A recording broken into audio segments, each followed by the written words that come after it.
Welcome to మన ఊరు మన వార్తలు. చెరువును ముంగేసిన పెద్దలు, పంట చూసి గుండె పగిలిన రైతు, టీ టైం విత్ మీ ఎమ్మెల్యే, శ్రీశైలంలో బ్రహ్మోత్సవాలు. ఇలాంటి మరిన్ని న్యూస్ మన ఊరు మన వార్తల్లో చూద్దాం. తెలంగాణలో ఎమ్మెల్సీ ఎన్నికల హీట్ పెరిగింది. ఎమ్మెల్సీ ఎన్నికల్లో ప్రచారాన్ని ఉధృతం చేసింది అధికార కాంగ్రెస్ పార్టీ. మంచిర్యాల జిల్లా బెల్లంపల్లి మండలంలో పట్టభద్రుల ఆత్మీయ సమ్మేళనంలో నిర్వహించారు. ఈ కార్యక్రమంలో మంత్రి శ్రీధర్ బాబుతో పాటు ఎమ్మెల్సీ అభ్యర్థి నరేందర్ రెడ్డి పాల్గొన్నారు. కాంగ్రెస్ ప్రభుత్వం రాష్ట్రంలోకి వచ్చిన తర్వాత 55,000 ఉద్యోగ నియామకాలు పూర్తి చేశామని చెప్పిన మంత్రి శ్రీధర్ బాబు రాష్ట్రంలో నిరుద్యోగులకు నైపుణ్యాలు కల్పించే విధంగా ప్రభుత్వం అడుగులు వేస్తుందని చెప్పారు. ప్రతి ఒక్క నిరుద్యోగి ఉద్యోగ భద్రత కల్పిస్తామని చెప్పారు. అభ్యర్థిత్వాన్ని ముందుకు తీసుకెళ్లే ప్రయత్నం చేస్తా ఉన్నాం. నేను ఈ 4 జిల్లాలకు సంబంధించి కరీంనగర్, మెదక్, నిజామాబాద్, అదేవిధంగా ఉమ్మడి ఆదిలాబాద్ జిల్లాకు సంబంధించిన మేధావులకు, చదువుకున్న వారికి, పట్టభద్రులకు, ఉద్యోగస్తులకు, ఉపాధ్యాయ సోదరులకు, సోదరిమణులకు, ఈరోజు ప్రొఫెషనల్ గా ఉన్న మా డాక్టర్లే కానీ, ఇంజనీర్లే కానీ, అడ్వకేట్ సోదరులే కానీ, వివిధ హోదాల్లో పనిచేస్తా ఉన్న ఉద్యోగస్థ సోదరులకు, సోదరిమణులందరికీ మనవి చేస్తా ఉన్నాం. కాంగ్రెస్ పార్టీ అభ్యర్థిని పెద్ద మెజార్టీతో గెలిపించాల్సిందిగా కోరుతా ఉన్నాం. మంచిర్యాల జిల్లా కేంద్రంలో బీజేపీ ఆధ్వర్యంలో ఏర్పాటు చేసిన పట్టభద్రుల ఆత్మీయ సమ్మేళనంలో పాల్గొన్నారు కేంద్ర మంత్రి బండి సంజయ్. బీజేపీ గ్రాడ్యుయేట్ అభ్యర్థి అంజురెడ్డికి మద్దతుగా కామారెడ్డి ఎమ్మెల్యే వెంకటరమణారెడ్డి, సిర్పూర్ ఎమ్మెల్యే పాల్వాయి హరీష్ బాబు, మంచిర్యాల జిల్లా అధ్యక్షుడు వెంకటేష్ గౌడ్, బీజేపీ నేతలు పాల్గొన్నారు. ఈ నెల 20న జరగబోయే పట్టభద్రులు, ఉపాధ్యాయ ఎమ్మెల్సీ ఎన్నికల్లో బీజేపీ గెలుపు ఖాయమని కేంద్ర హోంశాఖ సహాయ మంత్రి బండి సంజయ్ అన్నారు. మంచిర్యాల జిల్లా కేంద్రంలో నిర్వహించిన పట్టభద్రుల ఆత్మీయ సమ్మేళనంలో మంత్రి పాల్గొన్నారు. ప్రధాని నరేంద్ర మోడీపై విశ్వాసం, భరోసా, ప్రజల పక్షాన బీజేపీ చేసిన పోరాటం, రాష్ట్రంలో కాంగ్రెస్ ప్రభుత్వ వైఫల్యాలు బీజేపీ గెలుపుకు బాటలు వేస్తాయన్నారు కేంద్ర మంత్రి బండి సంజయ్. వీళ్ళిచ్చిందంత 32% మాత్రమే బీసీలకు రిజర్వేషన్ ఇస్తూ 42% ఇవ్వడానికి కేంద్రానికి నివేదికలు వస్తారట. నేను బరాబర్ చెప్పినా, మీరు ముస్లింలను కలిపి బిల్లు ఢిల్లీకి పంపితే అది లామినేషన్ చేసి మీకు అంతా పిల్లలు పెట్టుకోరు ఫైల్. మేము ఇచ్చే పద్ధతి లేదు.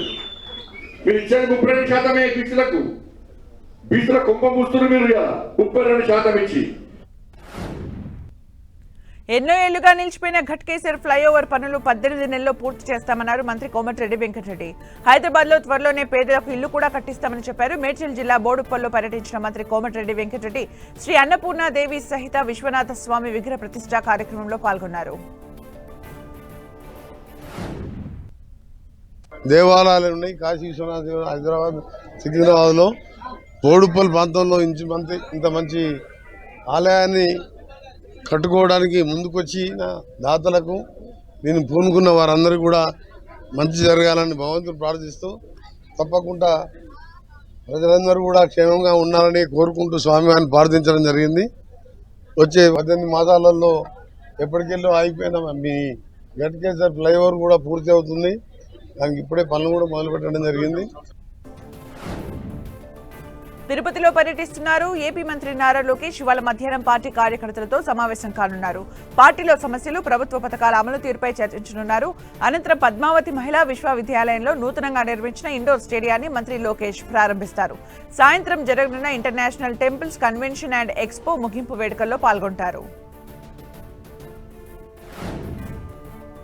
బీజేపీ ఎంపీ డీకే అరుణ రేవంత్ రెడ్డి ప్రభుత్వంపై తీవ్ర విమర్శలు చేశారు. కేసీఆర్ ఆంధ్రప్రదేశ్ ప్రజల్ని దూషించి ముఖ్యమంత్రి అయితే రేవంత్ రెడ్డి కేసీఆర్ ను దూషించి ముఖ్యమంత్రి అయ్యారని ఆమె అన్నారు. దూషణలతో ముఖ్యమంత్రులైన వారిని ప్రజలు హర్షించరని ఆమె వ్యాఖ్యానించారు. నిన్న జనగామ జిల్లాలో డీకే అరుణ పర్యటించిన సందర్భంగా రేవంత్ పై ఆమె ఈ విమర్శలు చేశారు. అసలు ఫస్ట్ ఆయన వాళ్ళ రాహుల్ గాంధీ గారు ఏ కులము, ఏ మతము అని ఫస్ట్ ఆయన తెలుసుకోవాలి కదా. అసలు ఆ రాహుల్ గాంధీ గారు కులమేంది, రాహుల్ గాంధీ గారి మతమేంది, అసలు మోదీ గారి గురించి మాట్లాడే అర్హత రేవంత్ రెడ్డి గారికి ఉందా? మోదీ గారి గురించి ప్రస్తావించేటటువంటి అర్హత రేవంత్ రెడ్డి గారికి ఉందా? ముఖ్యమంత్రి అయిపోయిందిగా, నేను ఎవరినన్నా ఏమైనా మాట్లాడతా. ఎందుకంటే కేసీఆర్ ఏమో తెలంగాణ అందరినీ ఆంధ్ర ప్రజలను తిట్టి ముఖ్యమంత్రి అయిండు. రేవంత్ రెడ్డి ఏమో నేను కేసీఆర్ తిడతా ముఖ్యమంత్రి, ఆయన ముఖ్యమంత్రి అయిండు. ఇట్లా తిట్టి ముఖ్యమంత్రులు కావాలని ఆశిస్తున్న ప్రజలు మాత్రం ఎవరిని హర్షించడం లేదు. మీరు మాట్లాడే మాటలు ప్రజలకు ఎలాంటి ఉపయోగం చేయడం లేదు. మీరు ప్రజలకు ఇచ్చిన హామీలను నెరవేర్చి రైతులు పత్తి రోజు పేపర్లలో చూస్తున్న పత్తి కొనుగోలు కేంద్రాల్లో ఏం జరుగుతుందో. అనంతపురం జిల్లా మడకసిరలో టీ టైం విత్ ఎమ్మెల్యే ప్రోగ్రాంలో పాల్గొన్నారు ఎమ్మెల్యే ఎంఎస్ రాజు. కార్యక్రమంలో భాగంగా మడకసిర వాసుల సమస్యల్ని అడిగి తెలుసుకున్నారు ఎమ్మెల్యే. పట్టణంలోని ఒడిసిలమ్మ దేవాలయం దగ్గర ప్రజలతో మమేకమయ్యారు. పక్షవాతంతో 3 సంవత్సరాలుగా ఇబ్బంది పడుతూ కుటుంబం గడవటం ఇబ్బందిగా ఉన్న ఓ స్థానికుడికి అన్న క్యాంటీన్లో ఉపాధి కల్పించే విధంగా హామీ ఇచ్చారు. 20 సంవత్సరాల నుంచి హమాలి పని చేసుకుంటూ జీవనం సాగిస్తున్న తనకు పెన్షన్ ఇప్పించాలని మరో స్థానికుడు ఎమ్మెల్యేని కోరాడు. బాధితుడి సమస్యను పరిష్కరించాలని అధికారుల్ని ఆదేశించారు ఎమ్మెల్యే. మిర్చి ధరపై రైతులు ఆవేదన వ్యక్తం చేస్తున్నారు. 2018 నుంచి 2024 వరకు ఆశాజనకంగా ఉన్న ధరలు ఈ ఏడాది గణనీయంగా తగ్గాయి. దీంతో రైతులు నష్టాల్ని చవిచూడాల్సి వస్తోంది. గుంటూరు, ఏలూరు మార్కెట్ యార్డుల్లో మిర్చి రైతులు సరైన ధర లేదంటూ ఆవేదన వ్యక్తం చేస్తున్నారు. కూటమి సర్కార్పై మాజీ సీఎం జగన్ ఫైర్ అయ్యారు. రాష్ట్రంలో ఏ పంటకి కనీస మద్దతు ధర దక్కడం లేదన్నారు. కష్టపడి పండించిన మిర్చి రైతుల పరిస్థితి అధ్వానంగా మారిందని ఆరోపించారు. తమ ప్రభుత్వం హయాంలో మద్దతు ధర కల్పించామని జగన్ గుర్తు చేశారు. రైతు సమస్యలపై మాట్లాడటానికి వస్తుంటే కావాలని అడ్డుకున్నారని అన్నారు. తప్పకుండా మరోసారి తమ ప్రభుత్వం వస్తుందని, ఆ రోజు చంద్రబాబుకి కనీసం సెక్యూరిటీ లేకుండా చేయగలమని అన్నారు. మిర్చి రైతుల్ని ఆదుకోవాలని కేంద్రానికి సీఎం చంద్రబాబు లేఖ రాశారు. మిర్చి రైతుల్ని ఆదుకునేలా చర్యలు చేపట్టాలని కేంద్ర మంత్రి శివరాజ్ సింగ్ చౌహాన్ కు చంద్రబాబు విజ్ఞప్తి చేశారు. మార్కెట్ జోక్యం ద్వారా తగ్గిన ధరను భర్తీ చేసేలా చూడాలని కోరారు. 50% నిష్పత్తిలో కాకుండా 100% నష్టాన్ని కేంద్రం భరించాలని కోరారు. హనుమకొండ జిల్లా ఎల్కతుర్తిలోని గురుకుల బాలికల హాస్టల్లో నిద్ర చేశారు కలెక్టర్ ప్రావీణ్య. రాత్రి విద్యార్థులతో ఉండి వారి సమస్యలు తెలుసుకున్నారు. హాస్టల్ పరిసరాలు, గార్మెంట్ పరిశీలించారు. పాఠశాల ఆవరణలో ఏర్పాటు చేసిన ఫిర్యాదుల పెట్టెను పరిశీలించారు. 10 రోజుల్లో సమస్యల పరిష్కారానికి చర్యలు తీసుకుంటామన్నారు కలెక్టర్. ఫెసిలిటీస్ ప్లస్ ఇక్కడ క్లాస్ రూమ్స్లో ఉన్న ఫెసిలిటీస్ అన్నీ కూడా చూడటం జరిగింది. రీసెంట్గా ఏపీసీ వర్క్స్ కింద 24 lakhs ఏవైతే శాంక్షన్ అయ్యాయో దాని కింద చేపట్టిన రిపేర్స్, ఎలక్ట్రిఫికేషన్ అవ్వచ్చు, మైనర్ రిపేర్స్ ఏవైతే టేకప్ చేస్తున్నారో అవన్నీ కూడా చూడటం జరిగింది. కొన్ని పనులు ఏవైతే ఇంకా పెండింగ్ ఉన్నాయో అవన్నీ కూడా నెక్స్ట్ 10 daysలో కంప్లీట్ చేయాలి అనేది కూడా ఇన్స్ట్రక్షన్స్ ఇవ్వడం జరిగింది. స్పెషలీ హాస్టల్స్కి మెష్ డోర్స్ అవన్నీ కూడా ఆల్రెడీ ఆర్డర్స్ ప్లేస్ చేశారు. సో అవన్నీ కూడా త్వరలో కంప్లీట్ చేస్తారు. విజయనగరం జిల్లా దత్తిరాజేరు మండలం ఇంగులాపల్లిలో స్వల్ప ఉద్రిక్తత చోటు చేసుకుంది. గ్రామ పొలిమేరలో ఉన్న చెరువును కొంతమంది ఆక్రమించి చెరువు చుట్టూ కంచె వేయడంతో గ్రామస్తులు ఆందోళనకు దిగారు. దీంతో అక్కడికి చేరుకున్న రెవెన్యూ, పోలీసులు గ్రామస్తులకు నచ్చజెప్పే ప్రయత్నం చేశారు. దీనిపై గ్రామస్తులు వారితో వాగ్వివాదానికి దిగారు. చెరువుకు కంచె వేయడంపై గ్రామస్తులు తీవ్ర అభ్యంతరం వ్యక్తం చేశారు. దీంతో దిగొచ్చిన అధికారులు 2 రోజుల్లో కంచె తీయాలని, లేకుంటే చర్యలు తీసుకుంటామని హెచ్చరించారు. కాకినాడ జిల్లా తునిలో దొంగలు రెచ్చిపోతున్నారు. తుని జీఎన్టీ రోడ్లోని పలు దుకాణాల్లో వరుస దొంగతనాలు స్థానికుల్లో భయాందోళన కలిగించాయి. సుమారు 10 దుకాణాల్లో దొంగతనాలు జరిగాయి. దుకాణాల షట్టర్స్ తొలగించి చోరీలకు పాల్పడ్డారు దొంగలు. దొంగతనాలపై తుని పోలీసులకు ఫిర్యాదు చేశారు దుకాణదారుల యజమానులు. కేసు నమోదు చేసిన పోలీసులు ఘటనా స్థలానికి చేరుకుని పరిశీలిస్తున్నారు. నాగర్ కర్నూలు జిల్లా కల్వకుర్తి పట్టణ కేంద్రంలో ఐక్యత ఫౌండేషన్ ఆధ్వర్యంలో జాబ్ మేళా నిర్వహించారు. మహిళా సాధికారతే లక్ష్యంగా ఈ జాబ్ మేళాను నిర్వహిస్తున్నట్లు తెలిపారు నిర్వాహకులు. ఈ కార్యక్రమంలో మహిళలు పెద్ద ఎత్తున పాల్గొన్నారు. త్వరలో ఐక్యత ఫౌండేషన్ ఆధ్వర్యంలో నియోజకవర్గంలోని అన్ని మండలాల్లో జాబ్ మేళా ద్వారా రిక్రూట్మెంట్ డ్రైవ్స్ చేపడతామన్నారు. హైదరాబాద్లోని ఇందిరా పార్కులో ధర్నా చేశారు నిరుద్యోగులు. పబ్లిక్ సర్వీస్ కమిషన్ నిర్వహిస్తున్న పరీక్షలు విధానాల్లో లోపాలను మార్చాలని నిరుద్యోగులు డిమాండ్ చేశారు.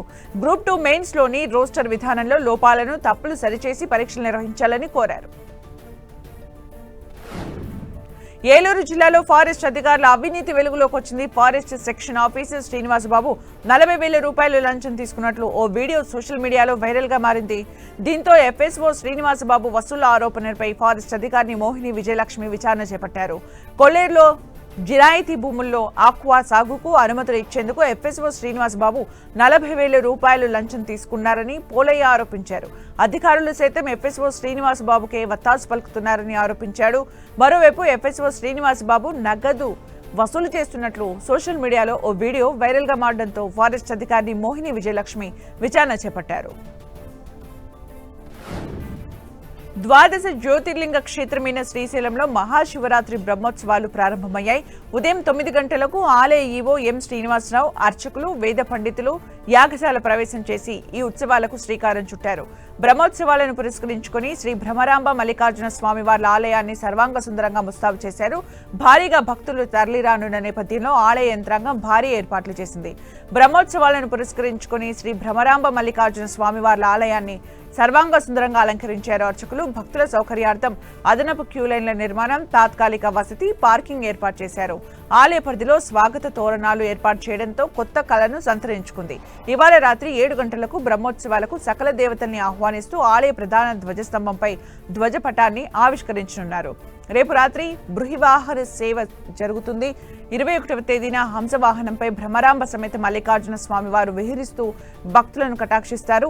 22న మయూర వాహన సేవ, 23న రావణ వాహన సేవ, 24న పుష్ప పల్లకి సేవ, 25న గజవాహన సేవ, 26న మహాశివరాత్రి సందర్భంగా ప్రభోత్సవం, నంది వాహనంపై శివపార్వతులు విహరిస్తారు. యాదాద్రి భువనగిరి జిల్లా యాదగిరిగుట్ట శ్రీ లక్ష్మీ నరసింహస్వామి ఆలయంలో మహాకుంభ సంప్రోక్షణ మహోత్సవాలు ప్రారంభమయ్యాయి. ఇవాల్టి నుంచి ఈ నెల 23 వరకు ఈ మహోత్సవాలు జరగనున్నాయి. 5 రోజుల పాటు వానమామలై పీఠాధిపతి మధుర కవి రామానుజ జీయర్ స్వామి ప్రత్యక్ష పర్యవేక్షణలో 108 మంది ఋత్వికులతో పంచకుండాత్మక యాగం చేయనున్నారు.